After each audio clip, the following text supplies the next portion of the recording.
Welcome to this new activity about optimization. So here we're going to refer to the following graph of a function y equals f of x, and we'll try to answer to some questions related to this graph. So the first question is, identify the intervals on which f of x is increasing. Let's start with this. So we can see that the function f of x is increasing between a and b. So the first interval is ab. We're going to use open intervals to avoid changing points, okay? Second interval between D and F, passing through E, so the interval DF. And it's also increasing from G to H. So this is the list of intervals on which the function is increasing. Second question, identify the intervals on which f of x is decreasing. So it's decreasing from B to D, passing through C. It's decreasing also from F to G. Okay? Now we're going to identify the intervals on which f prime of x is less than 0. We know that f prime of x less than 0 is equivalent to decreasing behavior for f of x. So normally it's going to be this list of intervals. But be careful, at C we have a horizontal tangent line. Since this inequality is strict, it means we're going to remove the C here from this interval BD. We're going to split the interval BD to BC and then CD, just to avoid f of x equals 0 at C. So here we're going to write that it's BC, CD, and on the interval FG. So on these intervals, we have f prime of x less than 0 since it's decreasing, okay?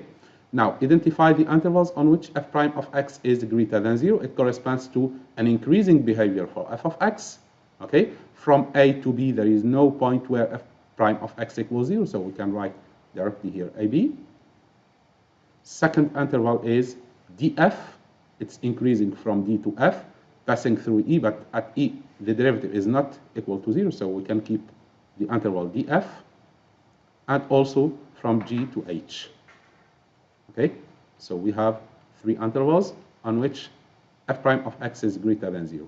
Now, identify the x coordinates of the points where f prime of x equals 0. We have here at C a horizontal tangent line, so the first point is C.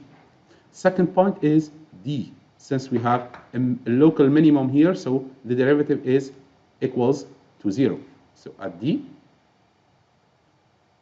and also at F, since we have a local extrema here, okay, a critical point, so at F, okay?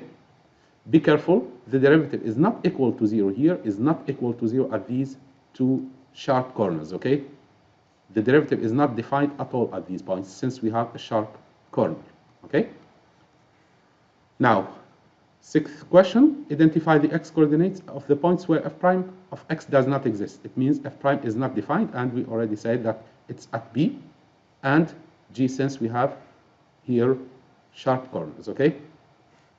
So the derivative is not defined at B and G.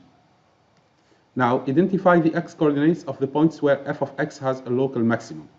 Be careful here, a local maximum is a point inside the interval. It means it can't be one of the endpoints.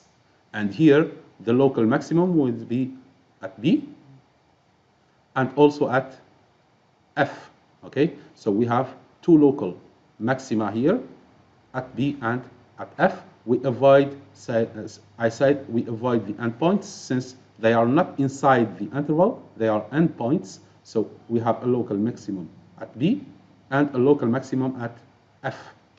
Now, identify the x coordinates of the points where f of x has a local minimum. Again, here we're going to avoid the endpoints. We will not consider that at A we have a local minimum, but we have a local minimum at D here and another local minimum at G. Okay, so here D and G.